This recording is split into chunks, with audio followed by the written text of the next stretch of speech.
Okay, one of the things I love about philosophy is that it allows you to explore pretty crazy ideas, and you don't get much crazier than modal realism. Modal realism was proposed by David Lewis, this guy here, and there are various different ways you could develop it, but we'll focus on Lewis's version because it's by far the most famous. Okay, well, first of all, we need a bit of background. Modal realism comes out of thinking about modality. Modality is concerned with the properties of possibility, necessity, contingency, impossibility, and so on. What could be the case? What must be the case? So think about the statements, it is physically impossible to exceed the speed of light. If Hitler had won World War II, we'd all be speaking German. I could have been a chemist. Necessarily 2 plus 2 equals 4. These are all modal statements. They're concerned with modality, with what could have been or what must have been, what's possible, what's necessary. Philosophers often analyse modal statements in terms of possible worlds.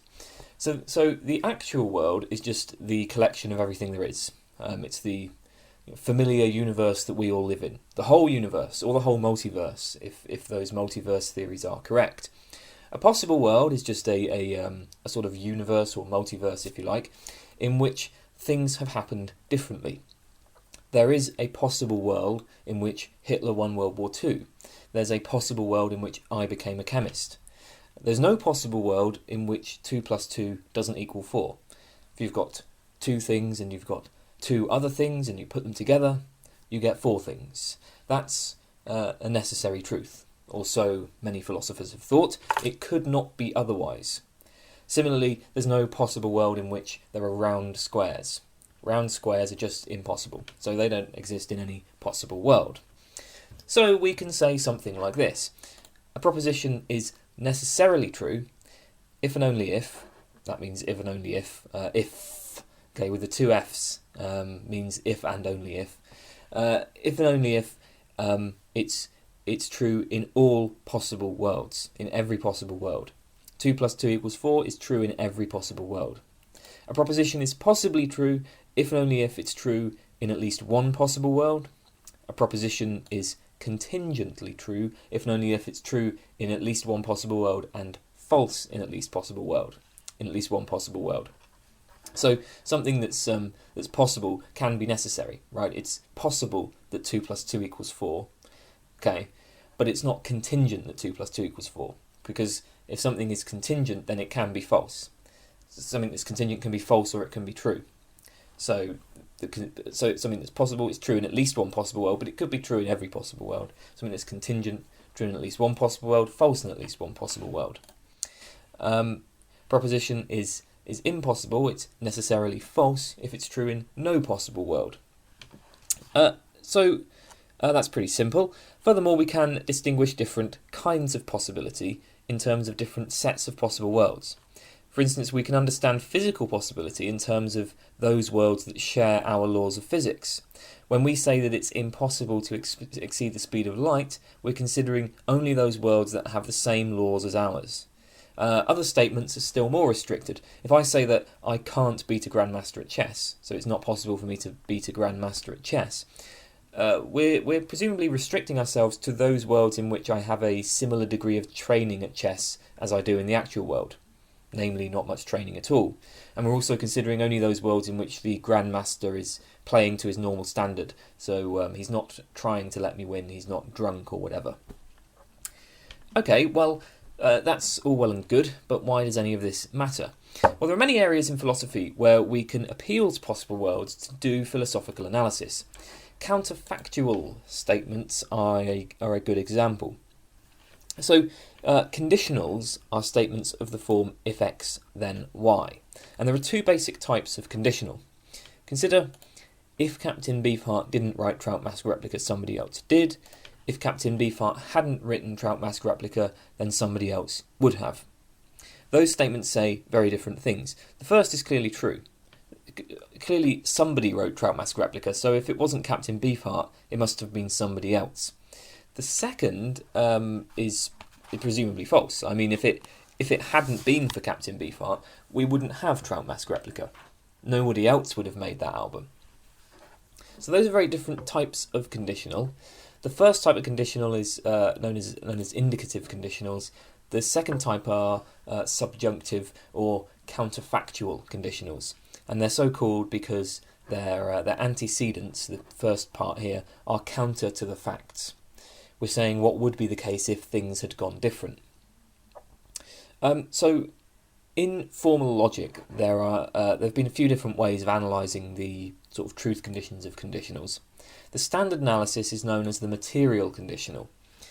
The material conditional is true just in case either the antecedent is false or the consequent is true. So again, the antecedent is the first part of the conditional, the consequent is the latter. So on the material conditional, if x then y, that's true just in case either x, the antecedent, is false or y, the consequent, is true. This might seem a little bit abstract, but the point is that this guarantees that if x is true, then y must be true as well. X entails y, and that does seem to be what many conditionals are asserting. So take, if Captain Beefheart didn't write Trout Mask Replica, somebody else did. Well, that seems to be saying that if it's true that Captain Beefheart wrote Trout Mask Replica, then it must be true that somebody else wrote it. So Captain Beefheart not being the writer of Trout Mask Replica guarantees that somebody else is the writer. And the material conditional, the material analysis of the conditional, gives us that result, because all the material conditional says is that you can't have a true antecedent and a false consequent. I've got a video on the material conditional, so go and watch that if you want more information. But the point is, it does seem to work in many cases. It does seem to be the right analysis. So that's the case for indicative conditionals, but it seems that it's much more poorly suited to capturing counterfactuals. There are many reasons why. I'll mention just the main problem. So as I said, the material conditional is true just in case either the antecedent is false or the consequent is true. But almost every counterfactual has a false antecedent. If Captain Beefheart hadn't written Trout Mask Replica, somebody else would have. That turns out to be true because the antecedent is false. I mean, Captain Beefheart did write Trout Mask Replica. But surely it's not true. Similarly, if Captain Beefheart had died aged 5, he would have written Trout Mask Replica. That comes out true, because the antecedent here is false. Captain Beefheart did not die when he was 5. Died at 69 or something like that. So because this antecedent is false, the whole conditional is true. Again, that just seems absurd. So the material analysis looks kind of hopeless when we try to apply it to counterfactuals. Possible worlds allow a very different way of analysing counterfactual conditionals. Think about this one. If the glass had dropped, it would have broken. Well, as a first approach, what we can say is that what this means is that in those possible worlds in which the glass drops, it breaks. It doesn't matter that the antecedent is false, right? The glass might never drop. Maybe the glass is kept protected for its the entirety of its existence, and it's never dropped. So the antecedent is false, but that doesn't matter because we just imagine a world in which the antecedent is true. We imagine a world in which the glass is dropped, and then we ask, given that the antecedent is true in that world, given that the glass is dropped in that world, does the truth of the consequent follow? Given that the glass is dropped, does it follow that it breaks? Right? Now there is a slight snag here because we might say, well, aren't there possible worlds where somebody puts a pillow under the glass? Indeed, aren't there possible worlds where the laws of physics are completely different and so glasses don't break when they're dropped? Yes, there are, and this means that when we analyse counterfactuals, we have to consider worlds that are most similar to the actual world, or in technical terms, worlds that are closest to the actual world. A world that differs from ours only by the position of an electron in the Andromeda galaxy is closer than a world that differs from ours by the position of 5 electrons in the Andromeda galaxy, and that's closer than a world that differs from ours by Barack Obama losing the 2012 US election. All those worlds are comparatively very close, though. A world that differs from ours by having totally different laws of physics would be a very distant world. So when we say, if the glass had dropped, it would have broken, that means that of those worlds in which the glass is dropped, the glass breaks in the world or the set of worlds closest to ours. Those worlds that have a pillow beneath the glass or that have different laws of physics will not be the closest. We're just imagining a world in which is the closest to ours, so it's got the same sort of same setup as ours, same laws, same setup. The glass is held over a concrete floor or whatever. Okay, and we imagine in that world the glass is dropped. Does the glass break? And the answer is yes, it does. Right, the glass is dropped, it's broken. So it looks like possible worlds provide us with a much better analysis of how these counterfactuals work. If I say if the glass had dropped, it would have bounced, right? That will come out false, because if you drop the glass on concrete, presumably in the closest world, you drop the glass, hits the concrete, it will smash, right? It won't bounce. So possible worlds allow us to analyse counterfactuals in a far more satisfactory way. We can say that if the glass had dropped, it would have broken. We can say that's true. If the glass had dropped, it would have bounced. That's false, even though they both have false antecedents. So the material conditional would say that they're both true. But on the possible worlds analysis, we can do better. Now, obviously what counts as the closest world depends on the counterfactual in question. So if I say if a pillow had been put under the glass, it wouldn't have broken. Well, obviously we need to consider the worlds in which a pillow has been put under the glass. If I say if the laws of physics were different, the glass wouldn't have broken, then we need to consider those worlds in which the laws of physics are different. So in general, with a counterfactual conditional, we consider the closest of those worlds in which the antecedent is true. Okay, I hope that's reasonably clear. Of course, a further snag here is that what counts as the closest world, given the antecedent, can be rather vague and context dependent. So we can illustrate this by considering an example from Kip Fine. Suppose that back in the Cold War, Richard Nixon had a big red button he could have pressed and that would have sent nuclear missiles to Russia. In that case, we'd presumably want to assert the counterfactual: if Nixon had pushed the button, there would have been a nuclear holocaust. But consider the following worlds, right? In one world, Nixon pushes the button, the missiles launch, there's a nuclear holocaust and everyone dies. In another world, Nixon pushes the button, but due to some malfunction in the system, the missiles don't launch.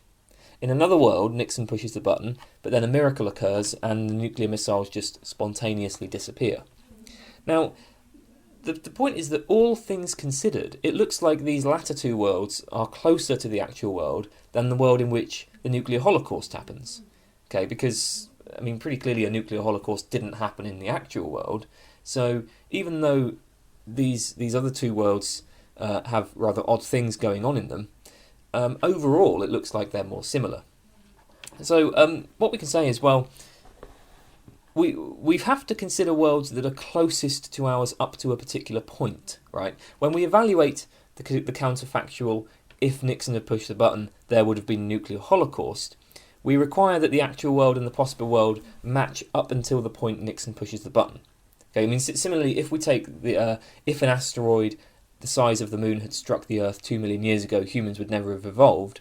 Well, obviously, we only require that the worlds match up until the point of impact. After that point, there's no need to preserve similarity. Second thing is that we want the closest worlds to be ones that avoid violations of physical laws. So, of course, if Nixon had pushed the button and the nuclear missiles spontaneously disappeared, well, overall that world might be more similar to ours in terms of the events that happened, but the violation of the physical law makes it a more distant world. So we're considering worlds that operate only like our world. And I think that what we can say here is that this matches how we use counterfactuals, right? When we assert if Nixon had pushed the button, there would have been a nuclear holocaust, we implicitly mean assuming no miracles had occurred. And exactly what kinds of restrictions are placed on counterfactuals will depend on the counterfactual in question. So this kind of possible worlds analysis is quite vague about which possible worlds count as the closest worlds, but that actually fits how counterfactuals are used. Okay, so that was maybe a bit quick, but I hope that should give you some sense of why philosophers appeal to this notion of possible worlds. The analysis of counterfactuals would require a whole video to explore properly, but that was a brief introduction there.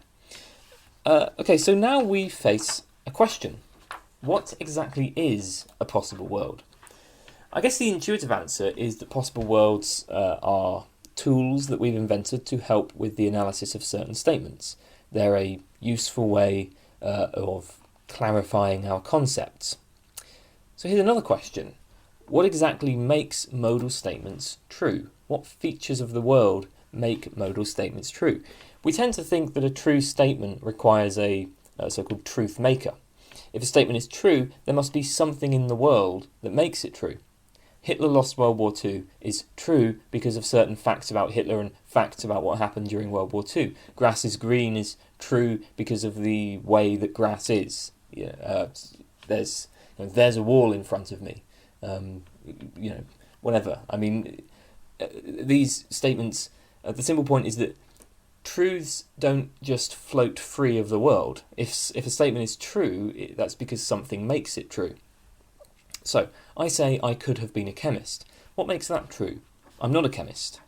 So, what is this could have been? What does the could have been correspond to in the world? We've seen that the way philosophers analyse modal statements is in terms of possible worlds. So, I could have been a chemist means that in some possible world I am a chemist. Okay, but what makes that true? If we analyse statements in terms of possible worlds, but then we treat possible worlds as just tools, just constructions, then that looks like it's up to us whether or not I could have been a chemist. But that doesn't seem right. I mean, surely it's a fact that I could have been a chemist. Similarly with counterfactuals, we've appealed to possible worlds to give the truth conditions of counterfactuals. If the glass had dropped, it would have broken. That's true because in those worlds closest to ours in which the glass dropped, it breaks.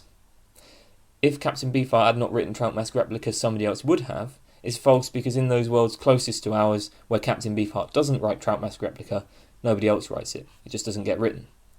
So again, if possible worlds are things we've invented or constructed, is the truth of these counterfactuals just up to us? Okay, well that brings us to Lewis's modal realism.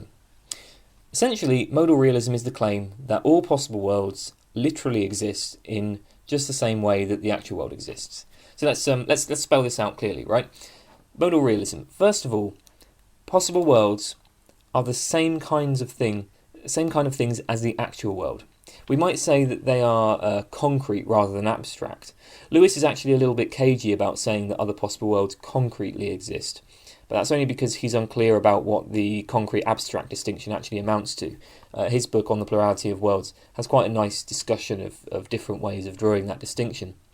But if we say that mountains and donkeys and cars exist concretely, whereas numbers and sets are abstract entities, then possible worlds are concrete. There are mountains and donkeys and cars in other possible worlds, and those possible mountains, possible donkeys and possible cars are just like actual mountains, actual donkeys and actual cars. They have the same mode of existence. Second, worlds are defined by spatiotemporal relations. More precisely, a world is a maximal connected object. So, to quote the Stanford Encyclopedia of Philosophy, an object is connected if any two of its parts bear some kind of spatiotemporal relation to one another. An object is maximal if none of its parts is spatiotemporally related to anything that is not also one of its parts. So, a world is connected if every part of the world is spatiotemporally related, however indirectly, to every other part. A world is maximal. This means that no part of a world is spatiotemporally related to the part of any other world. So different worlds are spatiotemporally isolated. There's no overlap of any kind between different worlds. This point is crucial because this is how Lewis distinguishes different possible worlds. What makes X and Y different possible worlds, rather than just different parts of the same world, is that X and Y have no spatiotemporal relations with each other. No part of X is spatiotemporally related to any part of Y. Third, Lewis accepts a principle of plenitude. Every way that a world could possibly be is a way that some world is, and Lewis has in mind logical possibility. Provided that some state of affairs isn't logically contradictory, then it obtains in some possible world. In our world, it's physically impossible to accelerate faster than the speed of light. but it's not logically impossible to accelerate faster than the speed of light. Accelerating beyond the speed of light isn't contradictory. It's ruled out by the physical laws of our world, but if the physical laws were different, it could happen. So in some worlds, there are things that accelerate beyond the speed of light. I should note at this point that Lewis's theory doesn't really have anything to do with quantum mechanics. There are many worlds interpretations of quantum mechanics developed by Hugh Everett, and I've seen some people suggest that this is similar to Lewis's theory. It isn't. Lewis and Everett have pretty much nothing to do with each other. For one thing, the Everett worlds, as we might call them, Everett worlds, are spatio-temporally connected. I'm no expert on quantum mechanics, by the way, but as I understand the many worlds interpretation, the point is that the worlds branch. Whenever there's some event on the quantum level that has more than one possible outcome, the world branches into various different worlds where all of those outcomes are realised. So all of the Everett worlds are connected in one way or another, because there's some event, the world branches, but obviously those different branches of the world are spatio-temporally related to each other because they sort of all connect back to the event from which they branched. From Lewis's point of view then, Everett worlds are not separate worlds at all, they're just different parts of one world. Second, Everett worlds all comply with the laws of physics. I mean, that's why they were proposed, right? They follow from a particular theory of quantum mechanics. But as we've seen, Lewis intends possible worlds to cover everything that's logically possible. Lewis worlds far outstrip any theory in physics. Now, I'm not saying you couldn't connect modal realism to the many worlds interpretation, maybe you could, but it would be a very different kind of modal realism from Lewis's theory, so just bear that in mind. Okay, we need to make a few clarifications. First of all, we talk about how this world is the actual world, and how other worlds are merely possible worlds. What does this mean? If every possible world exists in just the same way this world does, what is actuality? Well, according to Lewis, actuality is indexical. Essentially, an indexical is a word whose reference changes depending on the context. So think about I, here, or today. When I use the word I'm referring to Kane Baker. That's my name, right? That's me. When you use the word I, you're not referring to Kane Baker, you're referring to yourself. Or when you use the word today, the day you're referring to depends on what day you're at. If you talk about today on Friday, then you're referring to Friday. If you talk about today on Sunday, then you're referring to Sunday. Right? That's fairly straightforward. Now, actual operates in a similar way. Actual means this worldly. An actual donkey is a this worldly donkey, a donkey that exists in this world. Every world is actual at itself. Every possible object is actual relative to some world. Every possible object is relative to the world it exists in. So when I talk about the actual world, I'm referring to this world because this is the world I'm part of. But actuality has no metaphysical significance whatsoever. It's just a way of signifying this world. When the beings of other possible worlds talk about actuality, they refer to their own worlds, and our world is merely possible from their point of view. A second important point is that we often speak with implicitly restricted quantifiers. Quantifiers are words or phrases like all, some, none, every, a few, many, at least one, and so on. They indicate amount or quantity. Standard claims about the existence of things involve quantifiers. If I say there are ghosts or ghosts exist, what I'm saying is that at least one thing is a ghost. Similarly, if I say ghosts don't exist, I'm saying that nothing is a ghost. Now, prima facie, modal realism seems to do a great deal of violence to our ordinary discourse. We want to assert, for instance, that witches, unicorns and talking donkeys don't exist. Or we say that dinosaurs did exist but they're extinct now. But if we accept modal realism, it looks like all these statements are false. There are countless worlds containing witches, unicorns and talking donkeys. There are countless worlds where dinosaurs still roam the earth. The way that Lewis gets around this is by saying that in most of our discourse our quantifiers are restricted. When we say, for instance, unicorns don't exist or dinosaurs are extinct, we're implicitly quantifying over only the actual world. And this means the statements are true. Unicorns don't exist is false only if you take the quantifiers to be unrestricted. So when you say nothing is a unicorn, right? That what do you when you say nothing, what are you quantifying over?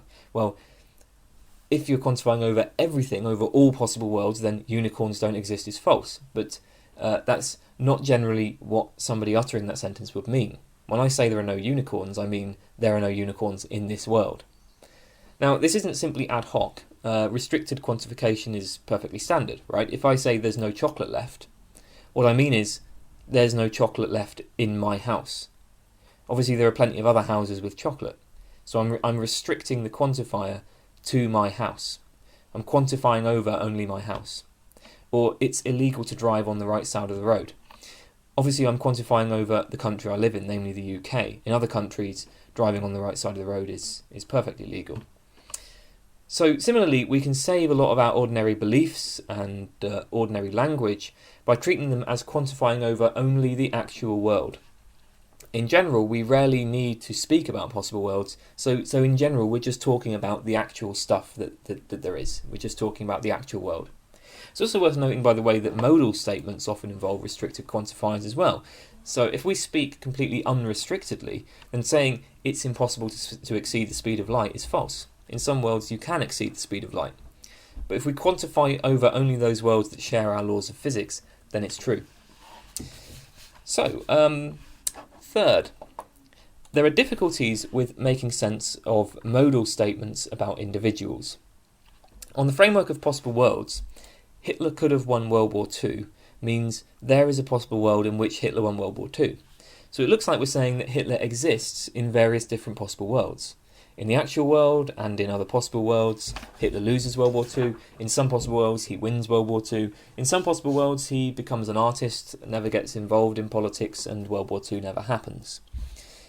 Now, there are some problems with this. On Lewis's theory, recall, all worlds are spatio-temporally isolated. Now, if Hitler was part of some other world, then that world would be connected to ours via Hitler. Because it'd be a spatio-temporal object, part of two worlds, so they'd be connected. So Hitler can't be part of another world. So it would seem then that there is no possible world in which Hitler won World War II. It turns out that Hitler could have won World War II is false.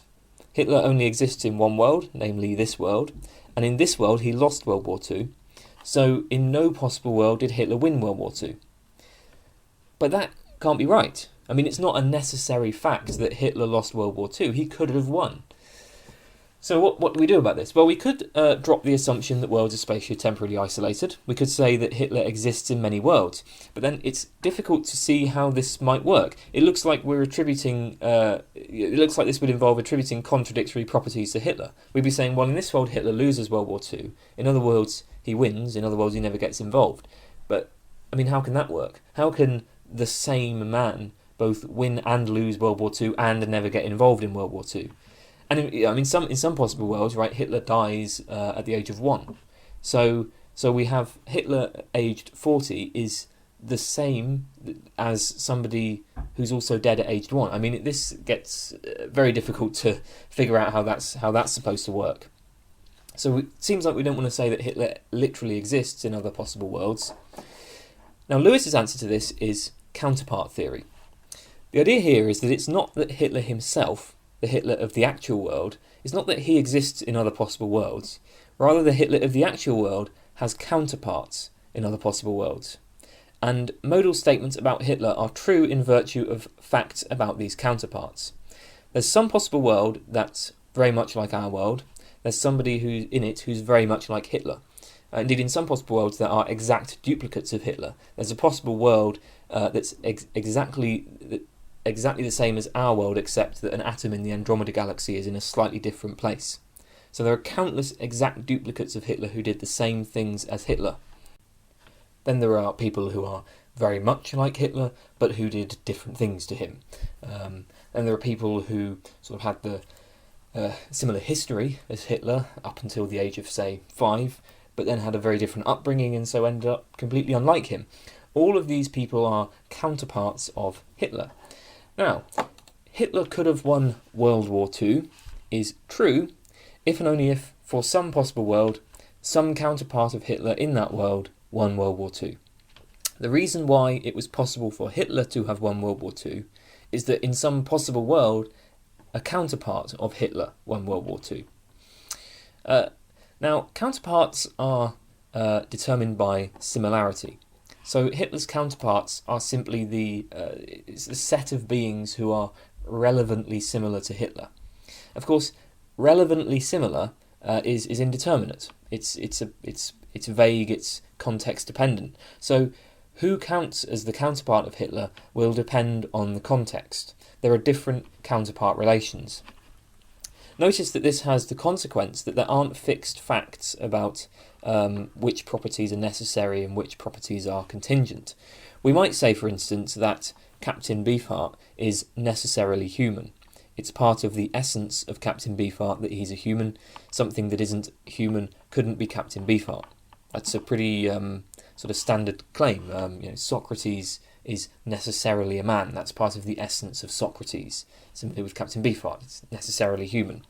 On the other hand, it's only contingent that Captain Beefheart is the writer of Troutmath's replica. He might not have done that. He could have done something else with his life. So there's an intuitive distinction between necessary and contingent properties, but it's often unclear how to draw that distinction in a philosophically respectable way. We say that Captain Beefheart is necessarily human, essentially human, that Captain Beefheart's humanness is tied to him in a way that merely being a musician isn't. But is that right? I mean, it does seem like it's not totally unreasonable to imagine Captain Beefheart as a robot. We can even imagine Captain Beefheart as a talking donkey. Now, on counterpart theory, the necessary and contingent properties of a thing are determined by its counterparts. A necessary property of Captain Beefheart is a property that's shared by all his counterparts. A contingent property of Captain Beefheart is a property that's shared by only some of his counterparts. But the counterpart relation is indeterminate. So who exactly counts as Captain Beefheart's counterparts depends on the context. And that means there's not really any fact of the matter whether Captain Beefheart is necessarily human. In some contexts, we will have a very strict counterpart relation, and this will make all of his counterparts humans. So Captain Beefheart will be necessarily human because all his counterparts are human. But in other contexts, we're happy to speak more loosely, and we can suppose that Captain Beefheart could have been a talking donkey. Some of Captain Beefheart's counterparts are talking donkeys. Lewis thinks that this is a benefit of the counterpart theory. He thinks it reflects the way in which we're unable to draw clear lines between the necessary and the contingent. But it's worth flagging this up because if you think that there is a strict distinction between the necessary properties and the contingent properties of a thing, then you might be rather less inclined to buy counterpart theory, because counterpart theory isn't going to deliver a sort of strict distinction there. On counterpart theory, it's going to be sort of vague and context dependent and inconstant. Another thing that's also worth noting about this is that we can have more than one counterpart in the same world. So consider, for instance, I could have had an identical twin. So in this case, we'll think of a world in which a pair of twins were born to my parents, but we can imagine that neither one of them is more similar to me than the other. So they both, maybe they're both interested in philosophy. They both have long hair. They've got sort of similar taste in music to me, and they both have differences from me. But neither one of them is more similar than the other. Well, what we can say is that they're both my counterparts, and this would allow the same world to represent more than one possibility for me. So I could have been the firstborn twin, and I could have been the secondborn twin. Both possibilities are represented by this world because both twins are my counterparts. So Lewis doesn't. It's not. We don't have to sort of demand that we have sort of one counterpart per world. The theory is a bit more open than that. Okay, well, let's sort of sum all of this up. We can formulate Lewis's theory into 5 basic claims. First, possible worlds are the same kind of thing as the actual world. Possible worlds literally exist in the same way that this world exists. Second, a world is a maximal connected object. No part of a world is spatio-temporally related to any other world. Every part of a world is spatio-temporally related to every other part of the world. Okay? Third, plenitude. If X is not logically contradictory, then at some world X is the case. So that every single way, every possible way, every logically possible way that things could be is a way that some world is.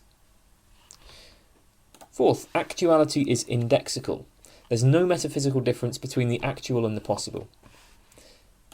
Fifth, counterpart theory.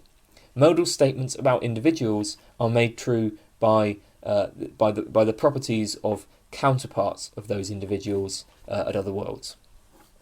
Okay, that's Lewis's theory. It does seem fairly wild, but in the next video we're going to look in some detail at Lewis's arguments for modal realism. So hopefully that will make it a bit more plausible.